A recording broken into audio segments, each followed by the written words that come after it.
Tonight, the verdict is in. The presidential election petition court dismisses petitions of the APM, Labour Party and the PDP, as well as their candidates, upholds the victory of President Bola Tinubu in the 2023 presidential election.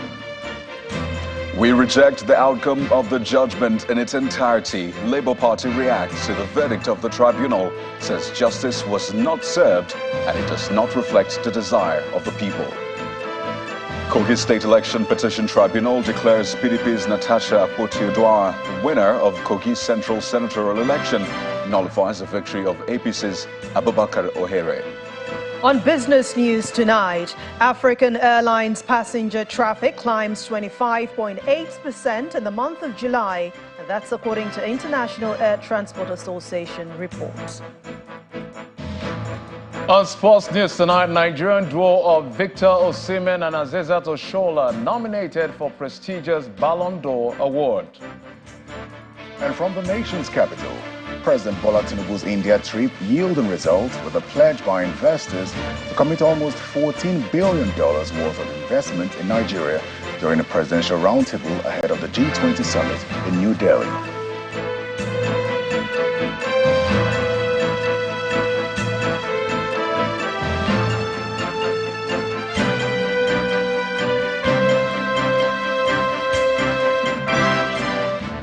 What a day it has been. After 4 months of legal fireworks, the Presidential Election Petition Court today affirmed the return of Bola Ahmed Tinubu as a duly elected president of the Federal Republic of Nigeria. In a judgment that lasted for over 12 hours, the 5-man panel of justices, led by Justice Haruna Samani, dismissed all the petitions filed against President Tinubu's victory in the February 25th election by the Allied People's Movement, the APM, Mr. Peter Obi of the Labour Party, LP, and Mr. Atiku Abubakar of the People's Democratic Party, PDP. The judgment was given amidst heavy security presence at the Court of Appeal venue in the nation's capital, Abuja, as supporters of parties in the suit converged outside the venue as early as 7 a.m. Other judges on the panel are Justice Stephen Ada, Justice Mr. Bolaji Yusuf, Justice Moses Ugo, and Justice Abba Mohammed. Well, let's now bring you a breakdown of today's judgment in which the court dismissed the suits and allegations in the 3 petitions for lacking in merit and for being incompetent. For the APM's petition, the panel held that the issues in its petition were pre-election matters that could only be determined by the Federal High Court. For the court further upheld the preliminary objections of the respondents who challenged the competence of the suit. For the Labour Party and its presidential candidate, Mr. Peter Obi, the tribunal struck out the petitions for lack of merit. The court ruled that Mr. Obi and the Labour Party did not prove beyond reasonable doubt the allegations of suppression of results, overvoting, and inflation of votes when they said that from the totality of the evidence, the elections are invalid by reason of corrupt practices. On the 25% requirement, the tribunal held that there is no special status attached to the FCT Abuja as it is equal to every other state in Nigeria. On President Tinubu's alleged drug trafficking conviction and forfeiture of $460,000 in the U.S., the tribunal held that the petitioners failed to show evidence that Tinubu was ever convicted, and the court cited an exhibit tendered by his legal team, a letter written by the U.S. Embassy stating that Mr. Tinubu had no criminal record in the U.S.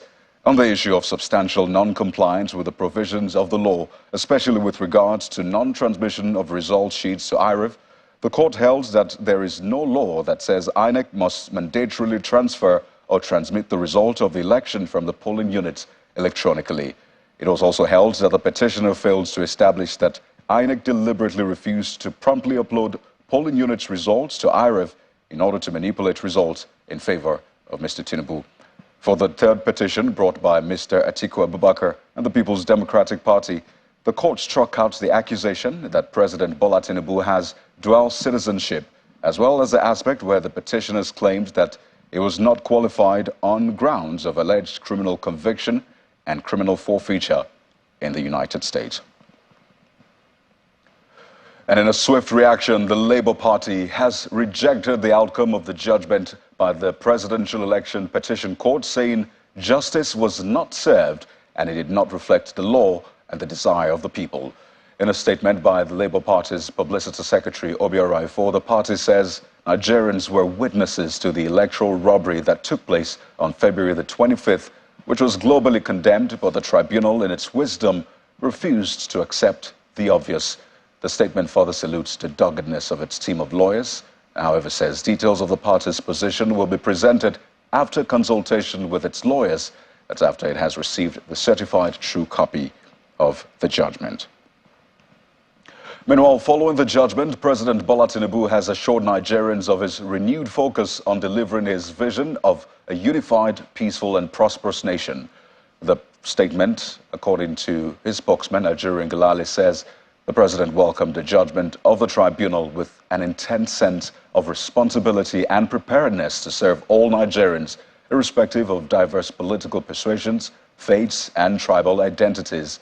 According to him, the president affirms that his commitment to the rule of law and the unhindered discharge of duties by the tribunal, as witnessed in the panel's exclusive respect for the merits of the petitions brought before it, further reflects the continuing maturation of Nigeria's legal system and the advancement of Africa's largest democracy at a time when our democratic system of government is under test in other parts of the continent. The president also believes that the presidential candidates and political parties that have lawfully exercised their rights by participating in the election and judicial process which followed have affirmed Nigeria's democratic credentials. Well, staying with the court, supporters of some of the parties in the presidential election petition gathered in different parts of the nation's capital as the court gave its judgment. Our crew monitored the activities outside the courtroom and reports heavy security presence to maintain the peace and avert any breakdown of law and order. Well, all the supporters, incidentally, were hopeful for a favorable judgment. The road linking the presidential villa to the appeal court, venue of the 2023 presidential election petition court, is cordoned off by security officials. A few meters from the security barrier, dozens of supporters of President Bola Tinubu converge, singing and dancing in anticipation of what they believe will be a favorable judgment.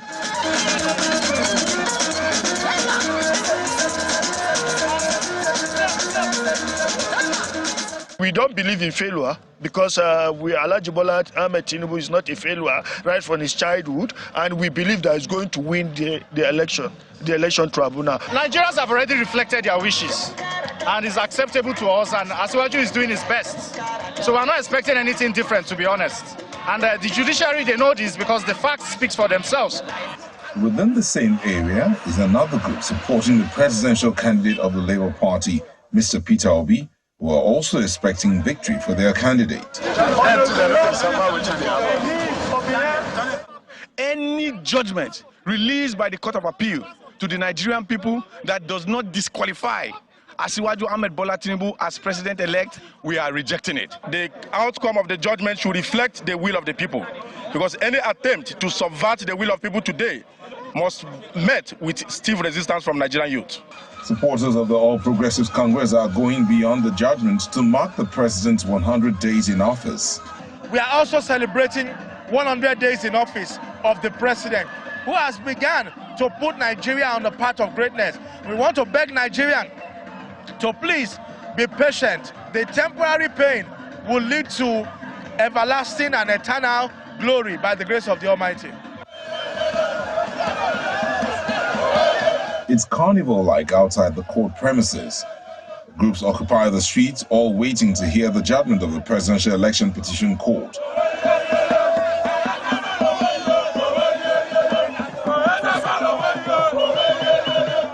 While the expectations are high from supporters of the various parties to the petitioned, some amongst them advise supporters and their principals to show sportsmanship irrespective of how the judgment turns out. However it goes, whoever wins should celebrate in a very modest way, and whoever feels that the judgment doesn't go their side should also manage the situation, prepare for the next 4 years to aspire again. We should have that spirit of statesmanship, just like what Jonathan did in 2015 to former President Buhari. By accepting the defeat, let us learn to accept defeat. We have already embraced liberal democracy in this country, and we must allow that liberal democracy to thrive in Nigeria. In the last 3 months, many Nigerians have waited with anticipation to see what the final outcome of the Election Petition Tribunal would be, as the parties that are not satisfied with the judgment will still have the opportunity to plead their case before the Supreme Court. Well, staying with the courts, but this time at the National Assembly Petition Court, where the Kogi State Election Petition Tribunal sitting in Lokoja has declared Mrs. Natasha Akpoti-Uduaghan the winner of the February 2023 Kogi Central senatorial election and nullified the victory of Senator Abubakar Ohere. The tribunal chairman, Justice K. Ojiako, who read the unanimous judgment of the three-man panel, says Mr. Ohere's results were inflated in 9 polling units of Ajaokuta local government area of the state, while that of Natasha was intentionally reduced in the same 9 polling units by the INEC ward collation officers. The judge says that 3 other polling units' results were deliberately not entered for her in the same local government. After recomputation, the court resolved in favor of Mrs. Natasha Akpoti-Uduaghan of the PDP, having polled 54,074 against the APC's Ohere with 51,291, and subsequently ordered the third respondent, that's INEC, to withdraw the certificate of return issued to Ohere and issue the same to Mrs. Akpoti-Uduaghan. The National and State Houses of Assembly Election Tribunal sitting in Kogi, Lokoja, has finally laid to rest the issue of who is the winner of Kogi Central Senatorial District. And the courts, having evaluated the evidence presented by the petitioners and all the respondents, came to an irresistible conclusion that Chief Natasha Akpoti-Uduaghan is the valid winner, the authentic winner of the Kogi Central Senatorial District election held on 25th and 26th February 2023, and ordered INEC to withdraw the certificate issued to Senator Ohere and issue the said certificate to Natasha Akpoti-Uduaghan as the elected Senator of the Federal Republic of Nigeria with immediate effect.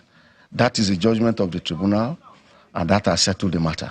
We are not only satisfied with the judgment, but we can say that justice has finally been served to the people of Kogi Central Senatorial District, who were robbed broad daylight by those who felt the votes of the people, the mind of the people, the voice of the people should not be heard. Well, staying with the election tribunal, Honorable Amobi Oga of the Labour Party representing Isekwato Umenochi Federal Constituency has been sacked by the National Assembly Election Petition Tribunal sitting in Umuahia, the Abia State capital. The court in its submission ordered the Independent National Electoral Commission INEC to withdraw the certificate of return given to the Labour Party candidate and issue another certificate of return to the petitioner, Honorable Nkiruka Onyejocha of the All Progressives Congress APC, who is currently the Minister of State for Labour.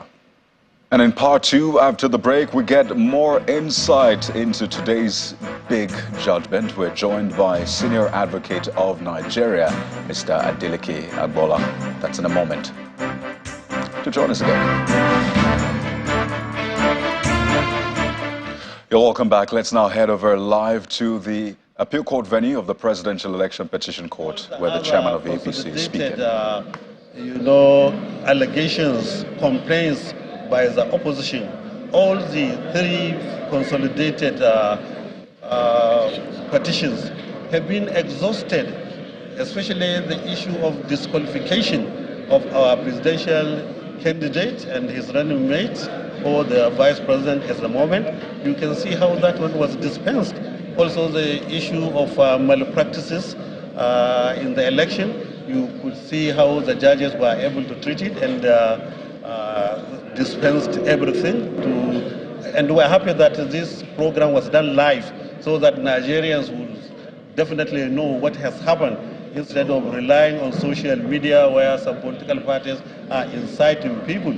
If APC is being manipulating the result, how can we lose presidential election in Katsina State, which was the state of the existing president at that time. And how can we lose presidential election in Lagos, where we have our own presidential candidate? So you can see that APC has done a lot, and we have to thank our followers, and we are now ready to continue giving dividends of democracy to the people of Nigeria. Thank you. Thank you. Thank you, sir. Thank you. Thank you. Thank you,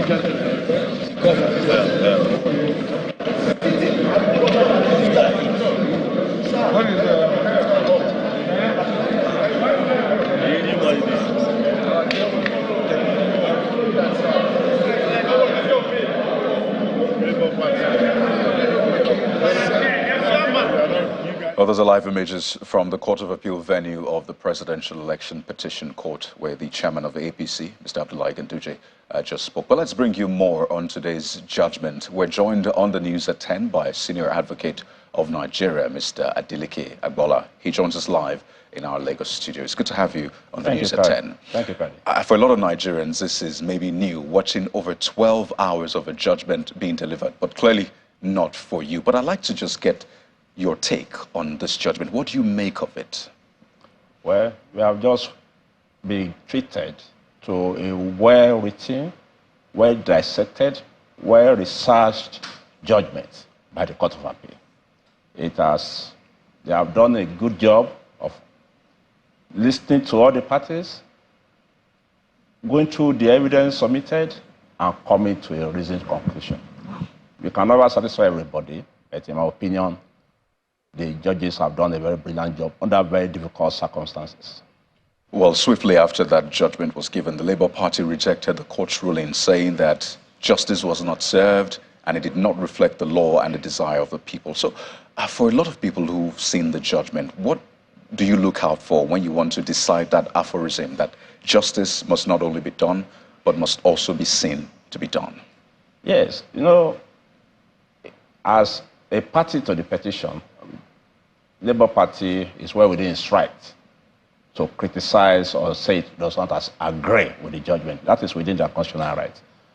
But for a disinterested observer who have been monitoring from the time the petition was filed to the time evidence was being given, and to when you look at the caliber of lawyers that have represented all the parties, I think justice has been served.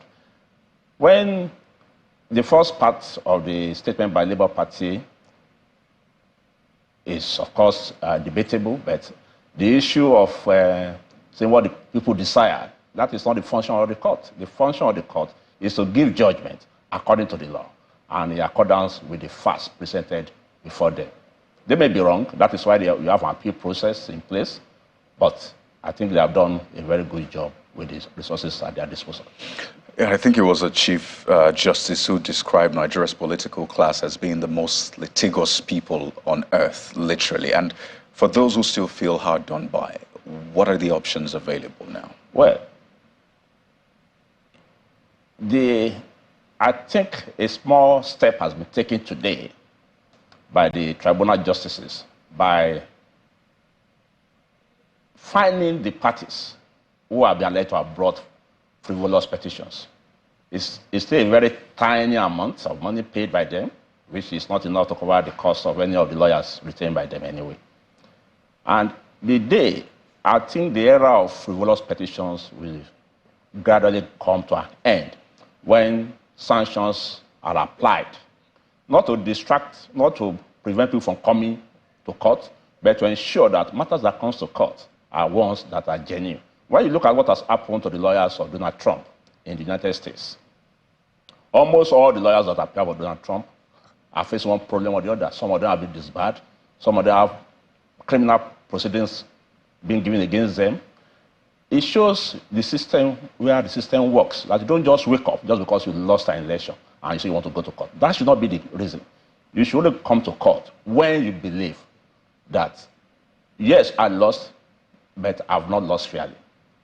And the burden, as a court, all the judges emphasized today in their judgment, is that the burden is on you. You are the one who is saying, I've been hard done by. You are the one to present your evidence to show that you have been that is not a frivolous petition.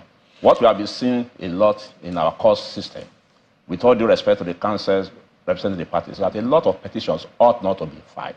And I'm happy, to be honest, with the fines imposed, because once you say it's frivolous, then people must pay for it. It is it is small, but it's a good beginning. So we see that there's still the Supreme Court option available. Yes. As we wind down in less than 30 seconds now, a lot of people were asking, why didn't they see the faces of the justices? And they kept wondering, what provisions are responsible for that? Well, the press push, and some of the parties push for live transmission of the proceedings. The courtroom is not a theater where you go and look at people's faces. You just want to hear what are the decisions. And I'm sure nobody has lost anything by the face of the judges not being shown. When you see the way judges have been threatening in respect of these proceedings, where people have even targeted their children, anything that can be done to restrict the attacks on their persons, I think is justified. Mr. Adeleke Agbola, Senior Advocate of Nigeria, thank you so much for your time on the News at 10. Thank you. Well, still ahead on the News at 10, African Airlines passenger traffic climbs 25.6% in July, according to International Air Transport Association report. Well, that's in business news. Join us again.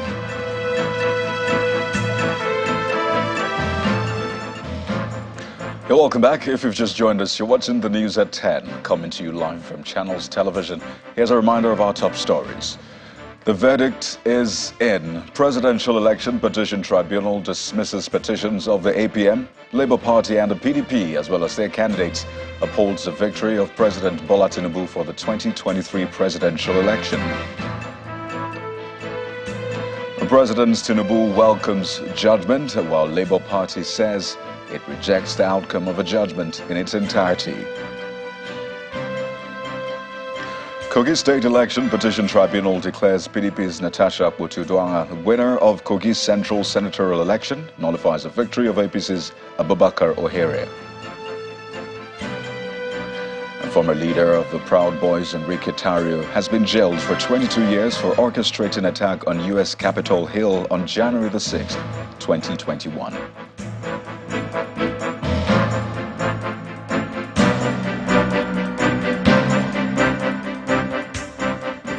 Let's bring you more action from the nation's capital, but this time from our Abuja studio where Terry Kumi is sitting by.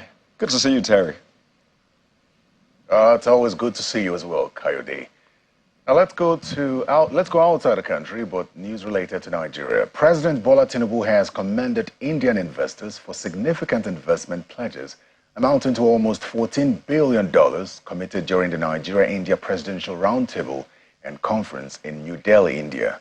Some of the investments include Indorama Petrochemical Limited, which has pledged a new investment of $8 billion in the expansion of its fertilizer production and petrochemical facility in Eleme River State, and Jindal Steel and Power Limited, one of India's largest private steel producers, which has committed to investing $3 billion in Nigeria, following discussions with President Bola Tinubu on the sidelines of the G20 summit in New Delhi, India. The president has also approved finalization on a new $1 billion agreement to bring the Defense Industries Corporation of Nigeria, DICON, to 40% self-sufficiency in local manufacturing and production of defense equipment in the country by 2027 through a comprehensive new partnership with the managing arm of the military-industrial complex of the Indian government. The president, who assured the investors that Nigeria is ready to give them the best returns on their investment, says it is not in their interest to procrastinate. It is in your hand.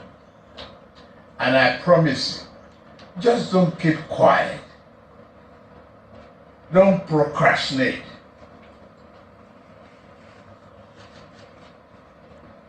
Don't be frightened about investments in Nigeria. Bring it home. Ask your questions. Make your requests. The trade and investment opportunity is enormous. I have a team, and I am the captain of that team. I assure you, we solve problems.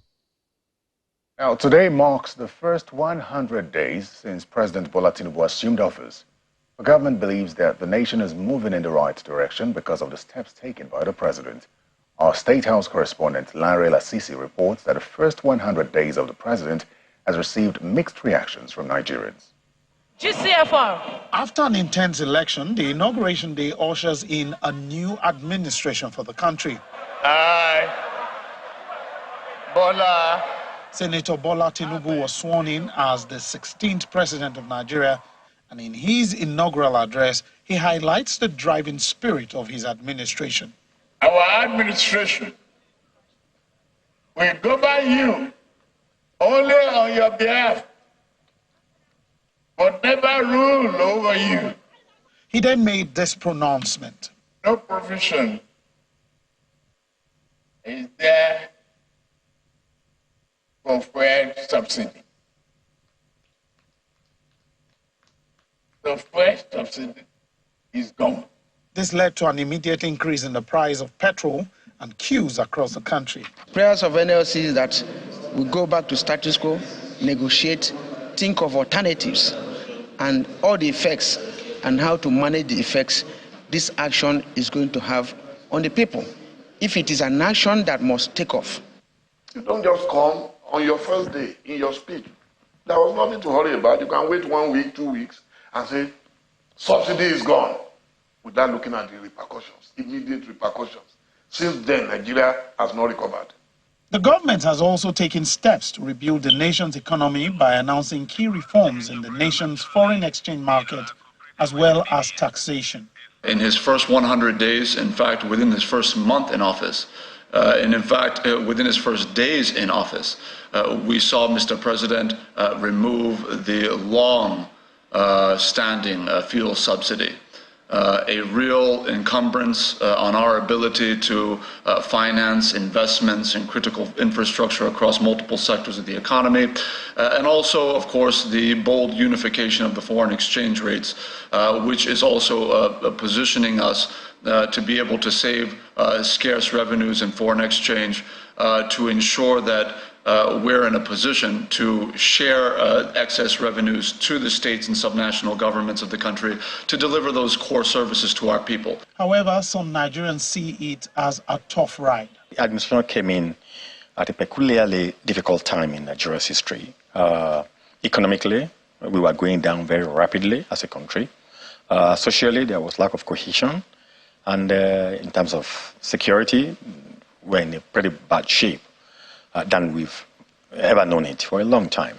So that is to say the administration inherited a lot of challenges. Now citizens have to,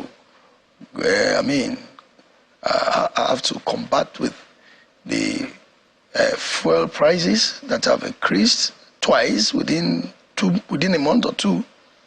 And these are things that have also affected the general price of goods and services within the country. To cushion the effect of the subsidy removal, the government rolled out a number of intervention programs, including plans to review the national minimum wage. The government also supports states and local governments to enable them to cater to the most vulnerable persons in their state while providing fertilizers to farmers and grains to households. There's also a plan to transfer cash to low-income earners. These bold economic reforms that are backed by almost consensus opinion, both within the country and outside of the country, that are the right steps for the future of our economy and the future of our people, come with short-term pains. We are acutely aware of the fact that food prices are rising, energy prices are rising, wages are stagnating. There are serious challenges confronting our families in the country, which is why Mr. President spends every waking day morning to night, thinking of how he's going to swiftly implement the solutions he's brought to bear. I think the government should begin now to step up palliatives. In some situations, we'll have thought the palliatives will come first. An official of government highlights the impact of the administration on security. We are very convinced that over the course of the last 100 days, based simply not on sentiment but on fact, on black and white numbers, that we are trending in the right direction with respect to security, but we are also not in a position to be slapping ourselves on the back and clapping. Look, we still have work to do. While there will be different opinions as regards how the administration has fared in the last 100 days, what is clear is that this administration has over 3 years to make good its promises to Nigerians. Lanre Lasese, Channels Television News. The leadership of the Nigeria Labour Congress has directed all its members to go back to work as the 2-day warning strike ends midnight of Tuesday, September the 6th. A statement signed by the NLC President, Mr. Joe Ajaero, thanked workers for enforcing the sit-at-home directives by the NLC leadership to protest against the failure of the government to address their demands. He urges Nigerian workers to maintain the same resolve when the NLC declares an indefinite strike should the federal government continue to pay deaf ears to their demands. And that's it from the nation's capital. Back to you, Coyote. Well, thanks a lot, Terry. Back here in Lagos, some students of the University of Lagos are asking for a downward review of the school fees, which they say have gone up by more than 600%. The students were speaking during a protest outside their school gate where they described the increment as insensitive. But the school authorities saying the upward review was done after consultation with some of the student leaders, their parents and other stakeholders. Our correspondent, Timothy Crown at Deribigbe, reports.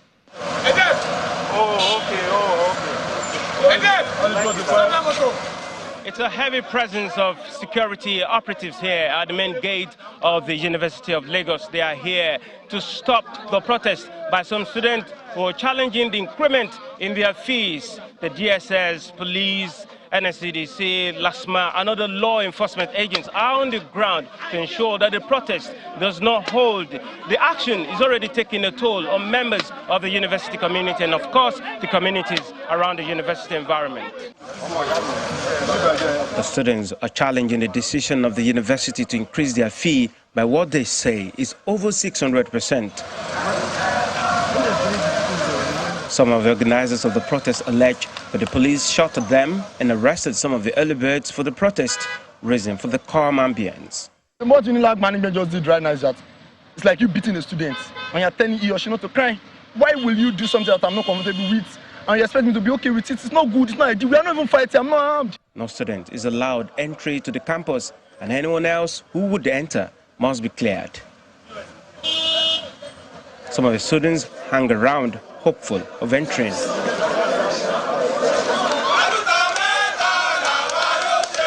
The angry students are now backing down as they reorganize and head back to the school gate.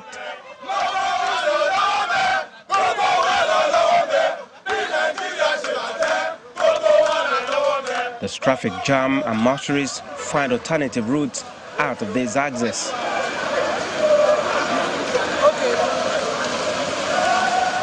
Let the power that be consider the poor men, consider the poor people. I have 2 of them here, undergraduates. So how do we afford to pay this money? The school management insists the upward review of obligatory charges is to cope with recent economic reality. Monthly, we pay between 160 to 180 million for electricity bill, monthly, when students are on campus. So how do we go about that? And they don't want light to go just for a second. So if you want to provide a 21st century education, all these things must be running. The question is, do you want the university to run or not? It's becoming obvious that the university cannot run on what students have been paying for almost 20 years now. The students are alleging victimization of some of the protesters by the school management.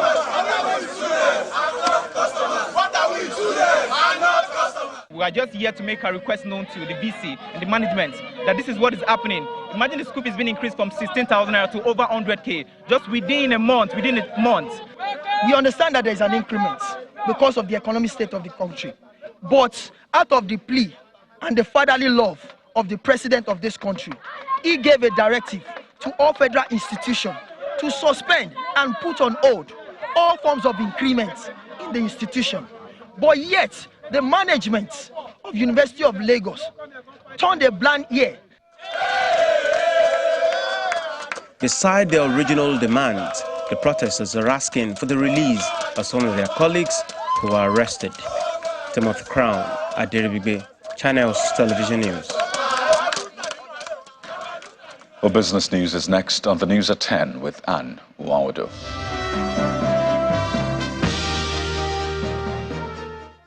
Thank you, Kayode. Hello and welcome to Business News. The International Air Transport Association, IATA, says that global passenger air travel has surpassed pre-pandemic levels, with total traffic reaching 95.6% in the month of July. According to data by the International Airline Regulator, Africa accounted for 2.1% of the global passenger air travel market. A further breakdown shows that African passenger traffic rose by 25.6% in the month of July this year, the second highest among regions, while capacity was up to 27.4%, making it the only region to see capacity growth outrun the traffic demand. The NGX Regulation Limited is asking banks in the country to swiftly integrate environmental, social and governance principles into their business strategies in order to enhance their competitive edge in the global market. The NGX Regulation Limited's Chief Executive Officer, Ms. Tinubu, made this known today at the 16th Annual Banking and Finance Conference in Abuja. She stresses that early adoption of ESG standards is a critical move for the country as it ensures consistency and attracts foreign investment. Let's head to the equities market now. It recorded its first pullback this week. Investors took profits in Dangote Sugar. Laddie Williams has the details.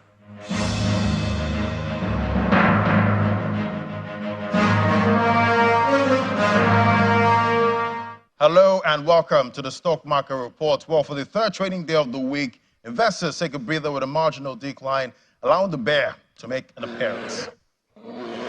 I would say that with yesterday's marginal close, it did feel like the bulls were losing steam, and we see that right here, 0.07% marginal decrease we're seeing there. Market cap 37 trillion. Let's look at the activity chart there. Less activity compared to yesterday. Deals down 21%. We also see volume there down 32%, 378 million of stocks. Let's look at the sectoral performance there. We see consumer goods, giving up gains from yesterday. See Dangote Sugar pull back by 4.79%. NASCON also down by 0.41%. And we see the banking counter giving up some gains today, 0.27% after the downturn we saw yesterday. So it's the first downturn for the week, but a positive market breadth. But the index remains within all-time highs. That's it from me. I'm Laddie Williams. It's back to you, Anne.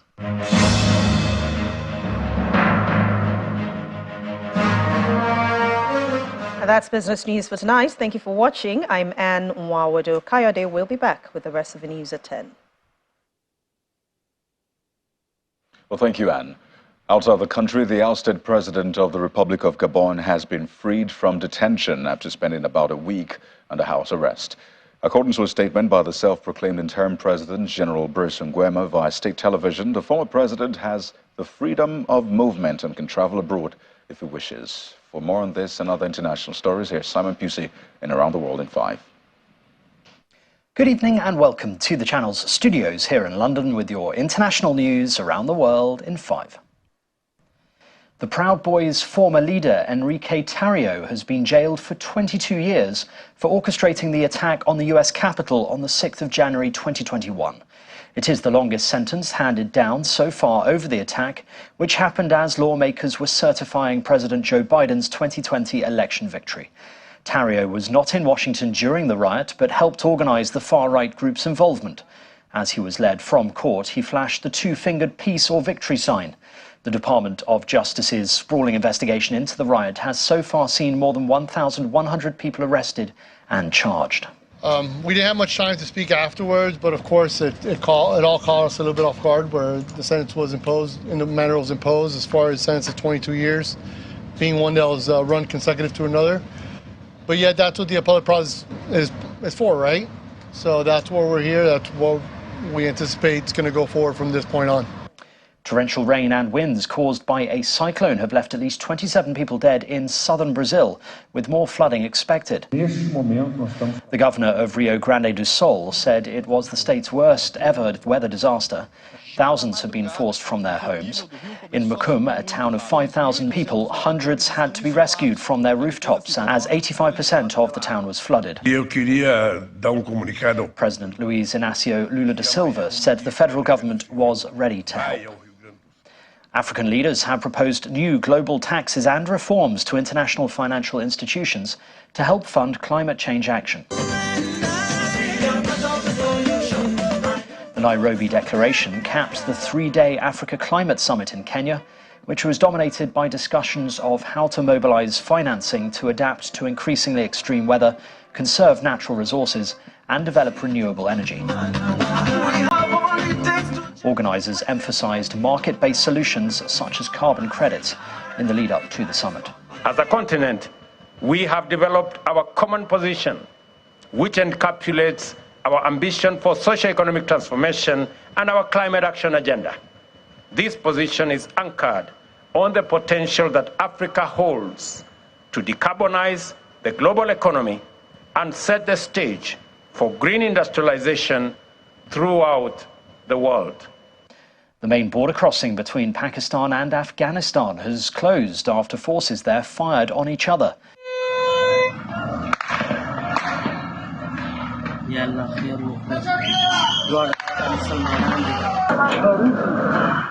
Local residents ran for cover as the sound of gunfire rang out at the main border crossing between Afghanistan and Pakistan, with Pakistan saying security forces from both countries had exchanged fire. The Torkham border point, the main point of transit for travellers and goods, was closed after the incident. The US Secretary of State Antony Blinken is in Kyiv in Ukraine in a gesture of support for the country's counteroffensive against Russian forces, which has ground into its fourth month. During his two-day visit, Blinken is likely to announce a new package of US assistance worth more than $1 billion. That's according to a senior State Department official. I'm here in large part at the behest of President Biden. Blinken, on his fourth overall visit, is the top US official to visit Kyiv since the Ukrainian counteroffensive began. The UK government has finally published a list of schools identified with collapse-prone concrete after days of mounting pressure. The document showed the start of term had to be delayed at 19 schools around the country as a result of reinforced autoclaved aerated concrete, or RAC. The list came just before the first Prime Minister's questions since the summer recess, where Prime Minister Rishi Sunak told the Commons the government had acted decisively to ensure the safety of children. And a Congolese arts refuge is helping street children find their voice, giving them the chance to express themselves through music and rap. A small recording booth in the outskirts of the capital, Kinshasa, has become a safe space for homeless teenagers to sing about their life on the streets and dreams of a brighter future. The chance to record in a studio has inspired dozens of poor but determined children to dream big. The founder hopes the skills they hone will help children find their feet and their voices. And that's your international news around the world in 5. Now back to the channel's studios in Lagos.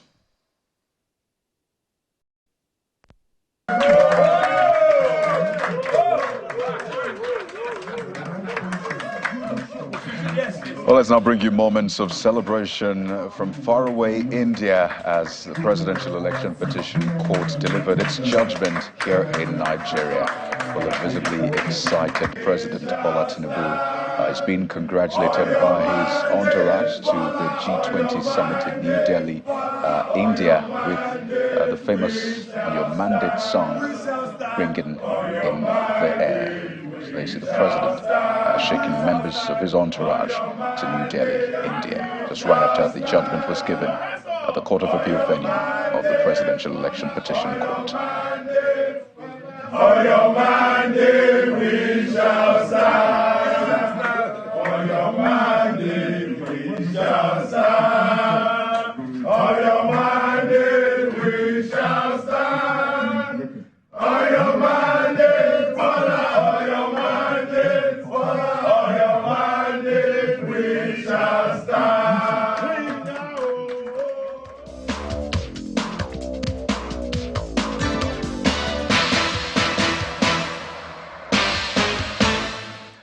And back home, we begin with the exciting news that Victor Osimhen and Azeezat Oshoala has been nominated for the prestigious Ballon d'Or award in the male and female categories.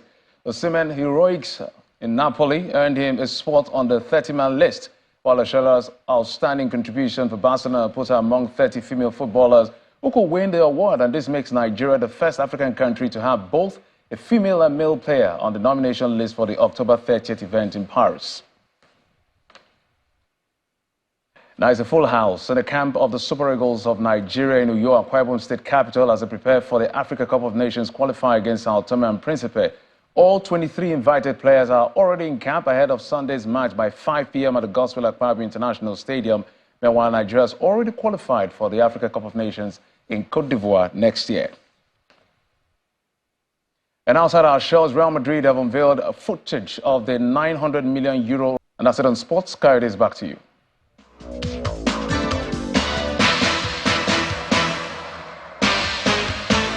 Well, thank you, Jeffrey. And the main news again. The Presidential Election Petition Court today dismissed the petitions of the Allied People's Movement, APM, Labour Party, and the People's Democratic Party, PDP, as well as their candidates, challenging the victory of President Bola Tinubu in the 2023 presidential election. What a day it's been. That's the news at 10 for tonight, everyone. Thank you for watching. I'm Kayode Okikule. Good night.